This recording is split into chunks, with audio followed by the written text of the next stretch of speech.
tak ada duit. Tapi kadang-kadang rasa macam nak pakai duit orang lain. Hello, Daddy. Lelaki nak bini 2, 3 boleh. Bagi pitih 10,000 tiap-tiap bulan. Banglo sebutir. BN Daba sebutir. Pas tak klik pun tak apa. Sorry, lambat tadi. Ada jam sikit. Ya, tak mengapa. Awak datang sini bawa kereta ke? Oh, saya tak ada kereta. Oh, macam ni kita tak sesuai lah. Jap. Bapak saya pakai Honda tadi bawa saya ke sini.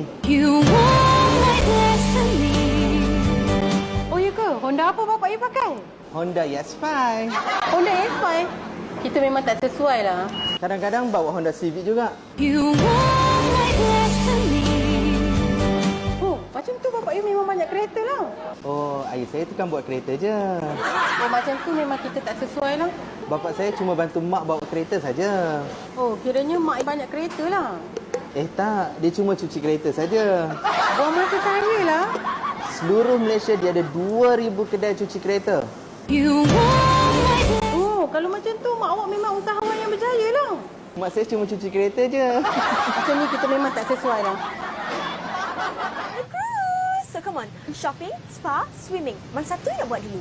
I rasa I nak pergi memancing. Memancing? Ada ikan besar tak kat sini? Jom kita cari. Abang kerja apa? Saya kerja kilang je awak. Kerja kilang je, lemah. Saya nak laki kerja government. Kalau aku kerja government, aku tak nak kau.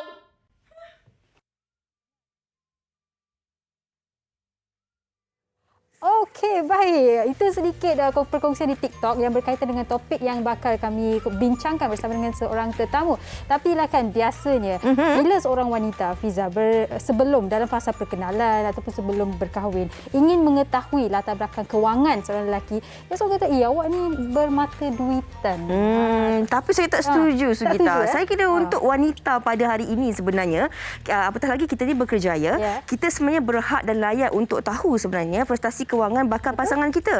Kerana selepas kita mendirikan rumah tangga, hutang pasangan kita tu juga menjadi hutang kita. Dan kalau boleh, kalau ibu dan ayah kita ini mendidik dan membesarkan kita dengan baik, kita rasa kita harus boleh bincangkan perkara ini. Tetapi lain orang, lain pandangan dan juga pendapatnya. Ini yang nak kita kongsikan bersama dengan tetamu kita di dalam talian. Kita bersama dengan Encik Samsudin Kadir, seorang pakar kewangan yang mungkin boleh kongsikan juga pengalaman beliau. Selamat tengah hari Encik Samsudin. Cik Samsudin boleh tekan unmute. Sorry. Selamat tengah hari. Selamat tengah hari. Selalu jumpa dekat studio. Hari ini kita jumpa secara dalam talian. Sihat ya? Alhamdulillah. Sihat, Alhamdulillah. Okey. Okey, baik Encik Samsudin. Bila bercakap mengenai sebelum berkahwin ataupun selepas berkahwin lah kan, saya rasa pendapat saya sendiri, seorang wanita harus mengambil tahu keadaan ataupun status financial pasangan mereka. Lelaki pun bolehlah juga mengambil tahu. Tetapi kan pada pandangan Encik Syamsuddin, sebelum kita berkahwin, berapa banyak sepatutnya kita agihkan kewangan kita ataupun duit kita untuk sebelum berkahwin, selepas berkahwin dan untuk masa depan kita setelah ada anak dan sebagainya? Okey, baik. Secara asasnya memang kita kena adalah perancangan sebelum, semasa dan selepas ada anak ya. Jadi secara asasnya kalau kita tengok dari segi peruntukan 30% daripada setiap pendapatan yang kita terima. Cuma kalau sebelum berkahwin tu kita boleh simpan lebih pada 50% lah. Lepas kahwin biasanya sampai 30. 30 maknanya 70 tu untuk asuran rumah, kereta dan pembelanjaan harian. Okey. Cik Samsudin, kalau kita nak berbalik kepada topik kita pada hari ini, salah ke bermata duitan, ini antara tabu yang mungkin harus kita pecahkan dalam kalangan masyarakat kita ni. Sebab kalau seorang wanita ataupun perempuan tu bertanya tentang status kewangan pasangan ataupun orang lelaki ataupun suami, kadang-kadang seorang wanita itu akan dilabelkan sebagai mata duitan. Tetapi untuk menjaga hak seorang wanita, peribadi dan sebagainya, salah ke kalau kita nak tahu tentang berapa banyak hutang yang dia ada, nama ni dah kena blacklist ke, ada sitos ke, ada secret ke, salah ataupun tidak sebenarnya, Cik Samsudin? Okey, bagi saya dia bukan saja tak salah, dia sepatutnya sebab bila berkahwin kita menanggung risiko. Ni yang saya bagi salah satu kes yang saya dapat lah. Apabila dah kahwin, rupanya suami dia berhutang dengan ahli. Dan selepas suami dia mati pun ahli tu masih mengejar isteri dia. Sedangkan suami dia buat hutang tu sebelum berkahwin. Tak ada kena-mena dengan dia. Okey. So ini benda yang paling bahaya lah bagi saya. Ya, berbanding dengan lain termasuk juga ada yang berkahwin sampai sekarang pun masih menyewa. Sebab rupanya suami dia dah blacklist, tak boleh nak beli rumah. Dia kata tunggu nanti anak kita cukup 18 tahun kita beli rumah atas nama dia orang. Anak pun ada lagi. Ini benda-benda risiko lah yang banyak yang mengeluh ya. Bagi saya memang perlu. Cuma cara kita nak tanya tu janganlah nampak orang nampak kita gila harta. Tapi apa-apa kita boleh bagi tahu sebab apa kita tak naklah nanti apabila kahwin kita menanggung hutang orang lain. Mana hutang suami ataupun hutang dengan bekas isteri yang lama dia buat hutang dua untuk hutang kahwin. So tak apa tanya. Cuma kalau contoh si Chris tadi memang minta kalau boleh saya tengok si Chris tak. Sebab banyak sekarang lelaki ada hutang lah. Saya tak nak kahwin dengan lelaki yang menanggung hutang yang tidak baik lah. Kalau hutang rumah tak apa. Okey. Dan kita dah orang kata establish yang tak salah kalau kita dah tahu pasangan kita punya status kewangan. Tapi Encik Syamsuddin berbalik kepada kita nak mengetahui pasangan kita ada berapa banyak duit. Dan bila Encik Syamsuddin telah berkongsi di awalnya kita boleh menyimpan 30%, setelah berkahwin 20% je lah, banyak komitmen kan setelah berkahwin. Tapi macam mana pengagihan ini boleh dilakukan supaya kita tak orang kata separuh jalan tu kita tersekat, alamak banyak sangat komitmen lah, macam mana ni selepas berkahwin dah tak boleh U-turn balik. Dia salah satu contoh untuk wanita juga apabila dia berbicara dengan bakal tu, dia boleh tanya apa pandangan awak tentang pelaburan. Jadi di situ dapat idea dah yang bakal suami dia tu ada menyimpan tentang saya rasa pelaburan tak bagus lah sekarang ni.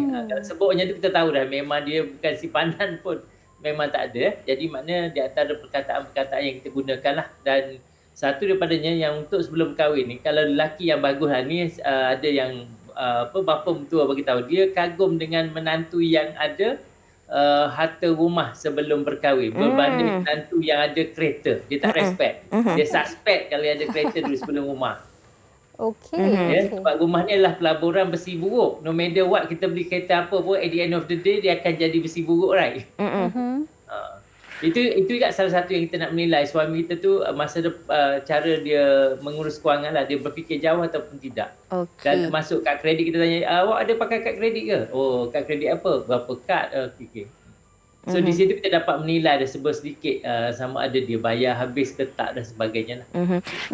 Cik Syamsuddin, kadang-kadang bila kita lihat tentang kehidupan pada hari ini, bagaimana masyarakat pada hari ini, tak kiralah wanita ataupun lelaki, kebiasaannya mendirikan rumah tangga dalam tempoh umur yang sedikit lewat. Kerana dalam kalangan mereka ini memikirkan untuk mengukuhkan kerjaya, mengukuhkan kewangan. Ada juga yang macam Cik Syamsuddin katakan tadi, kalau boleh sebelum mendirikan rumah tangga, tak kiralah perempuan ataupun lelaki, kalau boleh nak ada aset seperti rumah sendiri, simpanan dan sebagainya. Dalam keadaan sebegini, kadang-kadang orang cakap dia ni bukannya nak kahwin tapi dia sibuk pula kumpul duit. Ini mata duitan ni. Jadi sebenarnya adakah salah kalau seseorang itu dilihat melebihkan untuk mengukuhkan keadaan kewangan, struktur kewangannya dahulu, baru kemudian memikirkan untuk meneruskan hubungan rumah tangga? Sebab mungkin kalau pasangan lelaki tu dia fikir kalau dah sedia semua tu, isteri boleh cuci kaki contoh lepas mendirikan rumah tangga. Dan wanita pula mungkin dia rasa kalau dia dah stabil, ada kewangan, ada rumah, apa-apa terjadi dalam hubungan rumah tangga, dia dah ada sesuatu yang lebih kukuh. Cik Syamsuddin.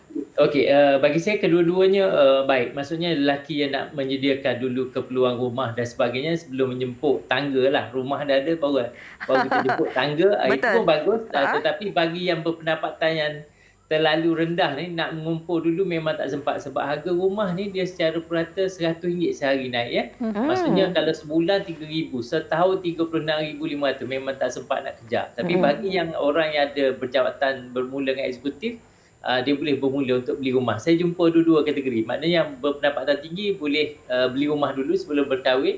Bagi yang berpendapatan rendah, dia kena kahwin dulu sebab nak buat joint loan.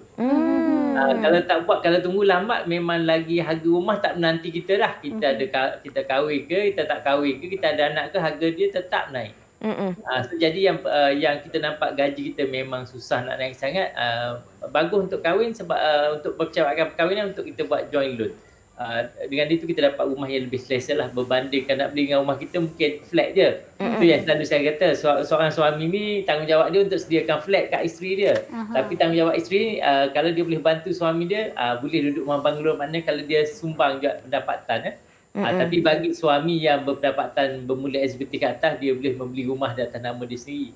Tak ada masalah. Jadi dua bagi saya bagus. Ya, Cik Samsudin, kalau kita lihat hari ini ramai juga dalam kalangan wanita khususnya yang mungkin berpendapatan lebih tinggi ataupun lebih stabil daripada pasangan mereka. Kerana kadang-kadang kalau kita lihat ni, orang wanita ni lah yang rajin buat kerja-kerja tambahan ni. Kadang-kadang dia jual coklat lah, kadang-kadang dia jual kerepek lah kat pejabat. Jadi dia ada pendapatan tambahan. Tetapi apabila seorang wanita ni, seringkali kalau kita dah ulang banyak kali kan, wanita ni kalau ditanya tentang prestasi kewangan, keadaan kewangan lelaki, wanita akan dilabelkan sebagai mata duitan. Tapi kadang-kadang orang lelaki pun ada juga yang mereka pun nak cari pasangan yang lebih stabil. Jadi kadang-kadang mereka pun nak cari pasangan yang lebih stabil, tetapi orang lelaki jarang-jarang dilabel sebagai mata duitan kalau berkahwin dengan wanita yang lebih berpendapatan tinggi. Bagaimana kita nak betulkan, Cik Samsudin, persepsi ini terhadap masyarakat bahawa perlu ada perbincangan dari sudut kewangan daripada sebelum mendirikan rumah tangga sampailah kita dah mendirikan rumah tangga? Okey, saya rasa macam mata duitan tu dah macam tak berapa tepat dari zaman ini. Sebab kalau zaman dulu boleh lah. Kalau tak makan apa, boleh makan pucuk ubi kayu. Tak nak pergi ke rumah di bandar tak boleh. Tak ada. Jadi tak ada macam mahu tak mahu, memang kita kena mengudai. Macam dulu lah orang kata apa, timba mencari perigi, right? Perigi mencari timba, orang kata. Bagi saya tak ada. Dalam dunia sekarang kalau tengok orang muda, saya rasa dua-dua tak kisah dah. Maksudnya dua-dua tak kisah, maksudnya dalam keadaan kita bertanya dan mencari orang yang ada kewangan yang bagus. Saya tengok lelaki pun ramai mencari isteri yang dah bekerja sekarang berbanding yang isteri rumah sebab cost of living lah. Dulu boleh suami seorang bekerja cukup. Sekarang ni kalau tinggal di bandar dah tak boleh lah. Jadi mahu tak mahu, masa nak memilih pun dia dah cari, dia tanya awak bekerja tak? Ada macam tu di situ kita dapat lihat dia memang kalau kira bahasa kasar mata duitan lah, right? Kenapa nak cari yang bekerja? Tak kerja pun bekerja pun rezeki tetap rezeki, tapi disebabkan oleh cost of living lah. Jadi sama lah isteri. Nak cari bakal suami pun dia mesti akan memilih. Bagi saya kalau ada dua kerjaya, kerani dengan eksekutif, kalau dua-dua lelaki tu bagus, saya percaya perempuan tu akan pilih yang eksekutif. Kalau let's say kedua-duanya yang cukup, syarat yang lain cukup. Cuma satu ni yang lebihnya eksekutif, yang ni kerani. Dia akan lebih tu sebab cost of living lah. Cost of living sebab kos makin lama semakin meningkat. Seperti mana kita tahu, kos makan di luar tahun 2007 RM20 sehari. Kos ini akan menjadi RM64 sehari pada tahun 2027 ikut jangkaan. Maksudnya nasi lemak dulu, sekarang kita beli nasi lemak zaman dulu, nasi lemak lawayan RM1.50. Kalau tempat lah. Lepas tu dah jadi sekarang dah RM5. RM5, betul. Dia akan jadi RM15 nanti. Saya sarapan pagi tadi, saya sarapan mi goreng. Saya sarapan mi goreng separuh. Ada sayur dengan air RM8.50. RM8.50. Wow, okey. Itulah realiti sekarang. Dan Cik Samsudin, ada perkongsian di Facebook, Fadil Syukur berkata, saya sebagai seorang lelaki beranggapan bukan bermaksud wanita itu mata duitan. Jangan fikir perempuan sekarang mata duitan, mereka cuba berjaga-jaga. Itu semua demi masa depan mereka dan tugas kita sebagai lelaki untuk siapkan diri sebaiknya sama ada daripada segi kewangan, tanggungjawab dan sebagainya. Ya, betul. Saya setuju dengan apa yang Fadil Syukur katakan. Dan Encik Syamsuddin, berbalik kepada apa yang tadi Encik Syamsuddin katakan, bila seseorang mungkin pasangan yang muda baru ingin memulakan kehidupan bersama, nak ambil joint loan kan. Jadi apa yang perlu mereka titik beratkan Encik Syamsuddin? Mungkin yang muda ni tak adalah banyak sangat bank balance. Kereta mungkin kereta biasa, rumah pun mungkin tak sempat nak beli lagi. Jadi selepas berkahwin baru ingin mengambil loan dan membeli rumah bersama-sama. Apa yang perlu mereka titik beratkan? Okey, yang untuk pasangan muda lah, yang mana yang buat joint loan, saya cadangkan mula-mula jangan beli rumah impian dulu. Beli rumah yang untuk duduk dulu, bukan untuk rumah impian. Kalau kita beli rumah impian, duit kita akan jadi seolah pergi pagi balik petang, dapat gaji bayar hutang je. Dan jika kalau kalau kita meninggal, isteri kita terpaksa jadi ibu tunggal yang tak cukup duit lah, sebuah kekurangan. Itu sebab rumah mula-mula ni kalau boleh sekadar rumah lah. Sekadar dia jadi tempat perlindungan untuk kita tidur. Tak ada lebih sangat. Lepas tu lepas dah ekonomi kita dua-dua dah okey, baru kita start cari rumah impian. Sama ada kita jual rumah ni ataupun kalau rezeki masa tu tambahlah dengan rumah impian, tak payah jual rumah yang sedia ada. Jadikan dia sebagai rumah sewa. Mungkin kalau jodoh, kalau kita mati awal pun sekurang-kurangnya isteri dan anak kita ada sumber pendapatan daripada rumah sewa. Okey. Dan wanita sebolehnya ada sebuah rumah atas nama kita sendiri walaupun flat lepas kahwin. Sebab suami ni adalah pinjaman juga tu sampai masa diambil oleh Tuhan, tak sampai masa diambil oleh wanita lain. Allah. Takut. Okey, Cik Samsudin, ini yang kita katakan tentang perancangan kewangan. Sebenarnya setiap daripada kita ini kita harus titik beratkan, apatah lagi kalau bagi ibu dan ayah, mempunyai anak-anak yang kecil ini, daripada kecil sebenarnya kita harus didik dan titik beratkan tentang perancangan kewangan. Apatah lagi dalam kehidupan yang serba mencabar ini, sekarang kita melalui fasa pasca pandemik ini yang mempunyai pelbagai cabaran dan dugaannya, terutama sekali dari sudut ekonomi. Kalau boleh rumusan kita, Cik Samsudin, kongsikan kepada penonton-penonton kita kenapa pentingnya untuk kita mengetahui dan juga mempelajari tentang perancangan kewangan yang baik untuk diri kita dan keluarga kita. Okey, baik. Sebab seperti mana kata sediakan payung sebelum hujan, musibah ni kita tak boleh nak elakkan. Cuma kita boleh bersedia. Maknanya kalau musibah tu berlaku, biar kesan dia tidak memberi impak pada kita. Jadi baik suami, baik isteri, dua-dua kena menjadi menteri kewangan. Ya, ada kes saya tengok isteri melepaskan kat suami untuk menguruskan kewangan. Itu kesilapan yang sangat besar. Terutama apabila berlaku perceraian, apabila berlaku kematian suami ataupun apabila berlaku suami kahwin satu lagi. Jadi sebenarnya perancangan kewangan ni dua-dua. Sebab untuk memudahkan hidup. Sebenarnya mengurus kewangan ni bukan untuk apa, untuk menyenangkan kita hidup dan untuk memanjangkan tempoh setiap duit yang kita ada. Tanpa kita belajar perancangan kewangan, tempoh duit kita bertahan sekejap je. Masuk pagi ni, petang dah tak ada dah gaji. Ya? Dia tumpang lalu saja. Itu beza dengan perancangan kewangan. Wallahualam. Dari bank kau datang, kepada bank kau kembali. Ya, kembali. Pada bahasa baru. Okey, baiklah. Terima kasih Encik Samsudin. Sebagai penutup, ada satu komen saya nak kongsikan di sini daripada Aisyah Ahmad yang buat saya tergelak juga. Suami saya selalu cakap saya ni mata duitan, tapi saya tak kisah pun. Sebab dia pun tak kisah, sebab saya minta saya simpan dan guna masa emergency. Tak apalah kalau kita lihat konotasinya daripada sudut yang positif untuk kita jadikan simpanan di waktu kecemasan. Baiklah, sekali lagi terima kasih kita ucapkan kepada Cik Samsudin yang sudi berkongsi tips dan juga maklumat-maklumat serta informasi-informasi yang dapat sama-sama kita jadikan manfaat berguna dalam kita merancang kewangan kita. Terima kasih Encik Samsudin. Jaga diri. Saya suka.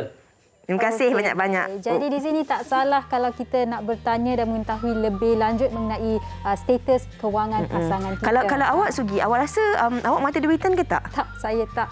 Awak tak, betul? Secara bahasa kasarnya, saya tak. Tak. Kalau saya rasa di peringkat umur sekarang ni, saya rasa saya memang mata duitan. Maksudnya saya sendiri, maksudnya bila kita dah meningkat usia kan, kita tipulah kalau kita kata kita tak memikirkan tentang keadaan sekeliling. Jadi kita memang kena, bila kita berusaha sendiri, kita nak beli baju, kita nak beli kasut, kita nak beli beg kita semua sendiri. Jadi kita perlu, kita dah berusaha, tak salah kalau kita jadi mata duitan. Maksudnya memikirkan tentang perancangan kewangan yang betul. Okey, tapi ini saya nak kongsikan kawan saya sendiri, dia ada boyfriend. Jadi bila boyfriend dia kata, nak beli sesuatu bersamalah, dia sebab kalau non-Muslim boleh je ambil together kan, joint loan dan sebagainya. Dia akan tipu, dia kata, saya tak ada duit lah, tengok bank saya. Padahal dia transfer duitnya ke bank lain, lepas dia tunjuk macam dia tak ada itu duit. pasangan lah, ni saya sendiri, tak apalah. Okey, jadi sebenarnya kita yang harus menilai dan memilih serta merancang keadaan kewangan kita. Sebab bila kita, orang putih kata as we evolve kan, dalam kehidupan kita ni ada pelbagai fasa kita. Jadi kita harus merancang dari fasa pertama, kedua dan ketiga. Kalau kita lihat kawan-kawan di office ni, rata-rata mereka ni pula banyak merancang kewangan untuk anak-anak. Jadi kalau macam kita yang tak ada pasangan, tak ada anak ni, kita juga merancang kewangan untuk diri kita sendirilah. Dah tua nanti kalau tak ada orang nak jaga, kita tahulah sekurang-kurangnya macam mana kita nak hidup. Kan? Ada, kita doakan yang baiklah, terbaik buat kita nak berehat seketika, kembali selepas ini bersama dengan kami di Wanita Hari Ini. Wanita Hari Ini.